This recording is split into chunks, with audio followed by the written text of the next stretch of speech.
Yeah, you can watch the show right now on YouTube.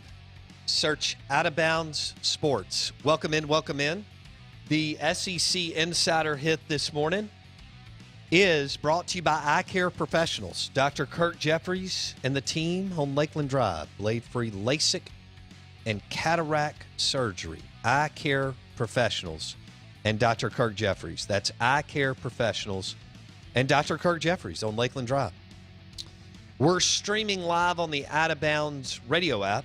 This is 105.9 The Zone ESPN. We welcome in our friend Brad Edwards, College Game Day on ESPN Radio. Brad joins us on the New Belgium Fat Tire guest line. And Brad, good morning. I want to start with the Golden Egg. It now goes to Oxford after a couple years in Starkville. What was your one big takeaway on how the game played out? Yeah, I guess there are two things. One is that Lane Kiffin was true to his nature and the way that he said he was going to coach when he took the job, which is that he was really aggressive. And obviously that means going for it on fourth down in some situations where most coaches would have kicked. And because of it, because they, didn't get a few of those, State was in the game at the end. But overall, I like the way that he coaches. It doesn't always work out, and fans just have to accept that. But this was one of those games where it shouldn't have been a one possession game, but it was because State, got some important stops when they had the chances to. The other thing is similar to what I said coming off of the Georgia game the week before, is that, and this is shocking to me, is that the State team hasn't quit. With everything that you heard that was going on with the unrest on the roster and guys who just didn't want any part of playing for Leach and all that, there obviously are a bunch of guys who do want to play for him. And we've seen that the last two weekends, and even with them having, really low scholarship numbers, low to the point where they could have chosen not to play the game and been allowed not to. They've gone out and played, and they've played hard, and they've been very competitive. And I don't want to go as far as to say that they gave themselves a chance to win at the end of the Egg Bowl, but they certainly were right there in it. I mean, they never got blown out at any point, and it was a lot closer than I think most people expected it to be going in. So really, I mean, credit to both teams. They gave us what we normally get in that game, which is something that's pretty competitive and fun. And I just wish it had been on Thanksgiving night so that the whole country could have seen it instead of it being buried opposite the Iron Bowl. That's true. Brad Edwards, College Game Day on ESPN. He joins us on the New Belgium Fat Tire guest line. Okay. We know that Waddle and Devontae Smith and Chase at LSU and all these guys, they're the headline dudes, and they're all very, very talented. Elijah Moore is one of the best receivers in the country and just continues to prove it even though everybody's trying to scheme against him. Yeah. What do you see when you see a guy that's always open and yet every defensive coordinator and staff is trying all week to find a way to cover him, Brad? Yeah, obviously he's very talented, and so exactly how much of this to credit Lane Kiffin with is hard to say. But I remember thinking the same thing back in 2014 when Alabama essentially had a running back playing quarterback in Blake Sims, and they had Amari Cooper, and it's like everybody knows what you want to do, which is get the ball to Amari Cooper, and yet he set SEC records that season. Nobody could stop him. And so it's kind of the same thing here, which is that everyone knows who Ole Miss wants to get the ball to, but Kiffin is just so good at scheming to get guys open. Now, obviously, they have to have talent. You can't scheme a talentless guy open, right? When everyone knows he's going to get the ball. You and I, if the goal was for the opponent to keep us from getting 50 yards receiving, I think they'd be able to do it pretty easily if that was their focus. But guys like that are still able to do it, and so I think it's both. I think it's both player and coach, and He's one of those guys I'm fascinated to see, how he's going to be graded as a prospect and what his NFL future might ultimately be, because he certainly has been incredibly productive in this new offense that Ole Miss is running. Brad Edwards on the Out of Bounds Show. Who should be more concerned right now after the way that the season is played out and this past weekend? Auburn or LSU fans?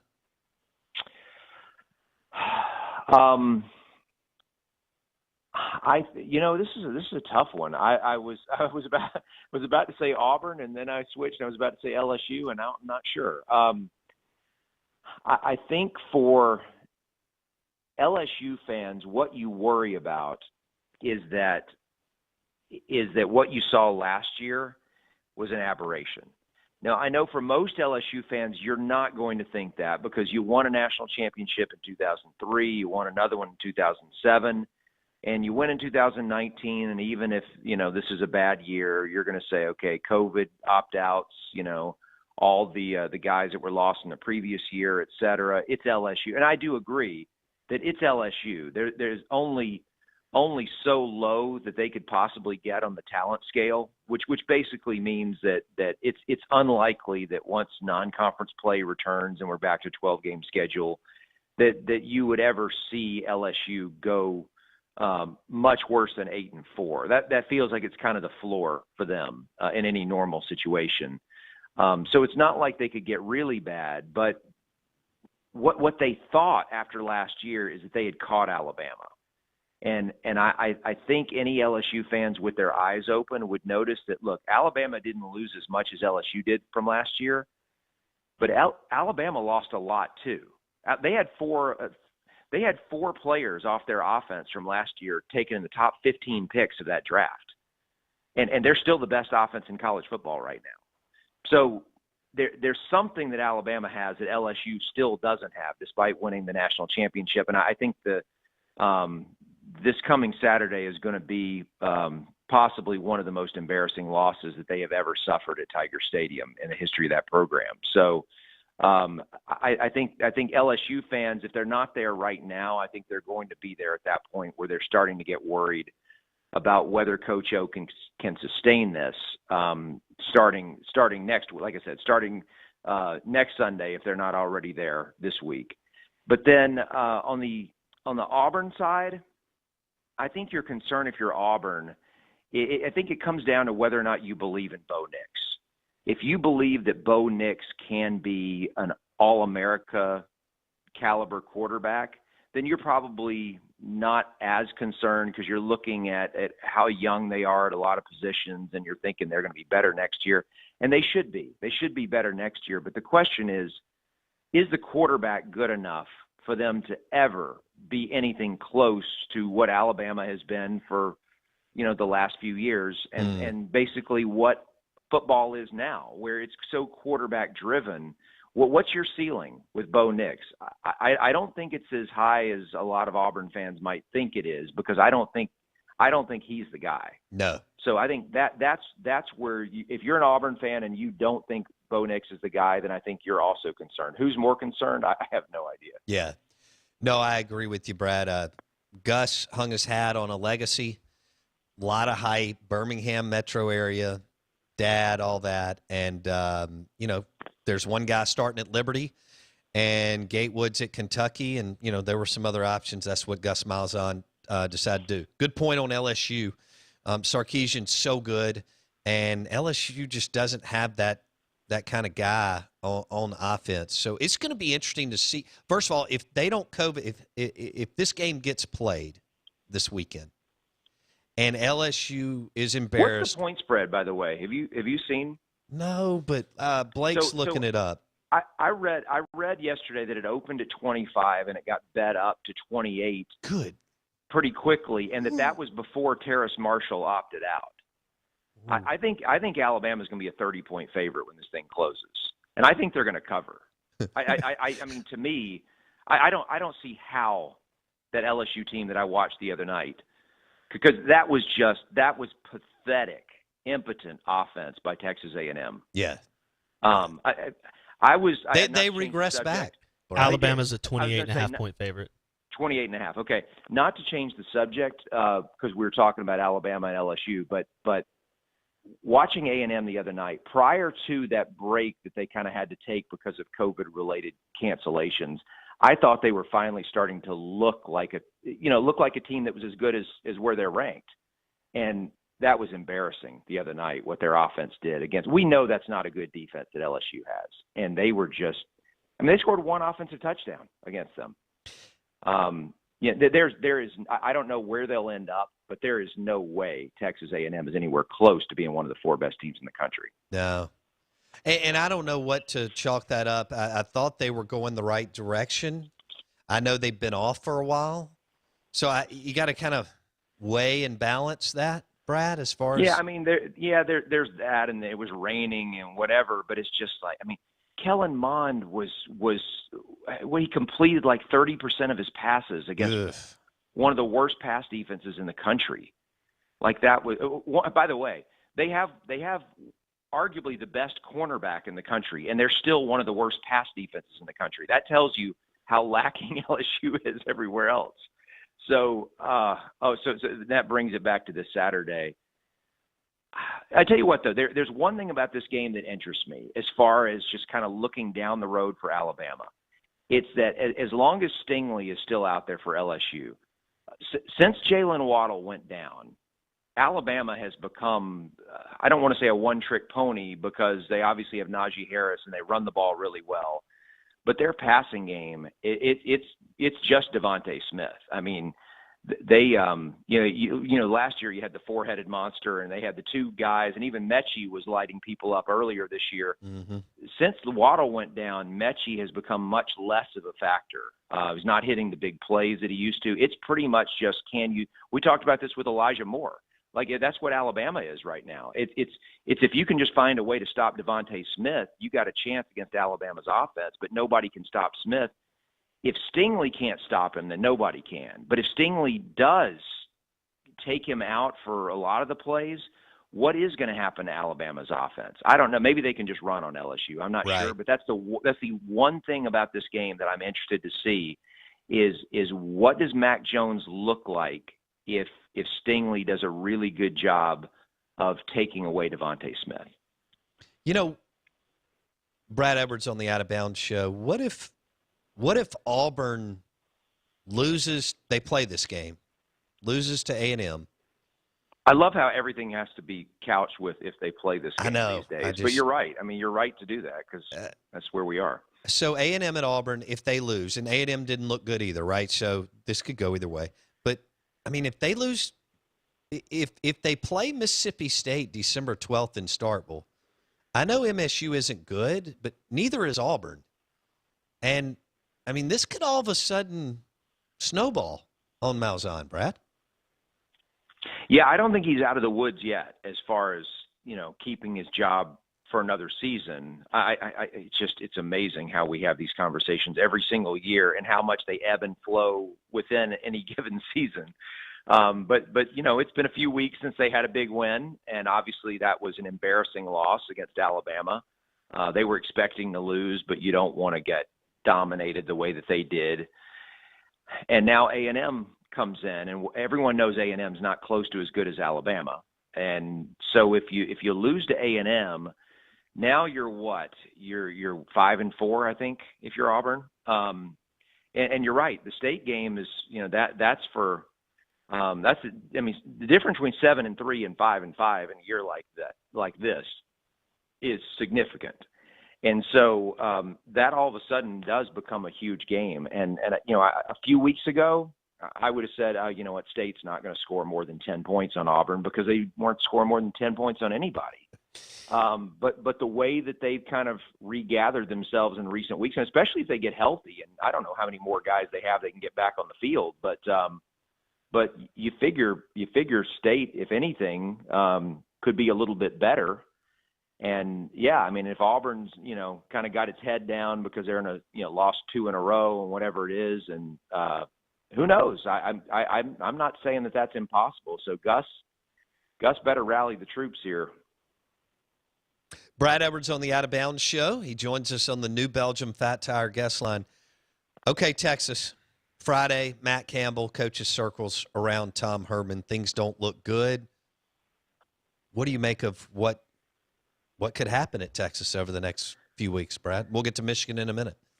Yeah, so the number I'm about to give you it's not all Tom Herman, obviously, but I think it tells you exactly where Texas program is and where it has been for more than 10 years now. Since Colt McCoy left, all right, Texas has now had 11 consecutive seasons in which they have lost at least 2 conference games to teams other than Oklahoma. I mean, a lot of people want to make it out as like, they just got to get over this Oklahoma hump. No, they've got to start consistently beating Iowa State and Kansas State and Oklahoma State and TCU because those teams have been killing them too. And so think about that. 11 years in a row, Texas has lost at least 2 conference games to teams other than Oklahoma. And obviously this year TCU and now Iowa State. And so what that tells me is that there's first of all, I think their recruiting is probably overrated. There's a lack of player development because those teams that I'm mentioning there, that I'm just rolling off, those teams don't even recruit at like states level. Like these are not teams that are recruiting in the top 25. To be losing to these teams is, I mean, you're going out and you're losing at least 2 games every season to programs that are clearly inferior to you from a talent standpoint. And what can you hang that on other than coaching? I tell you this, it's not quarterback. I mean, Sam Ehlinger, I don't think is going to be, much, if anything, of a quarterback in the NFL, but he's a good college quarterback. And they've had him for 4 years. They have had solid quarterback play for 4 years, and they're still losing these games. So that to me is an indictment of coaching, whether that's the recruiting part of it, the development part of it, whatever it is. It has to be a lot better, and whether they're going to give Tom Herman another year, I don't know. But with him or without him, their coaching has to be better.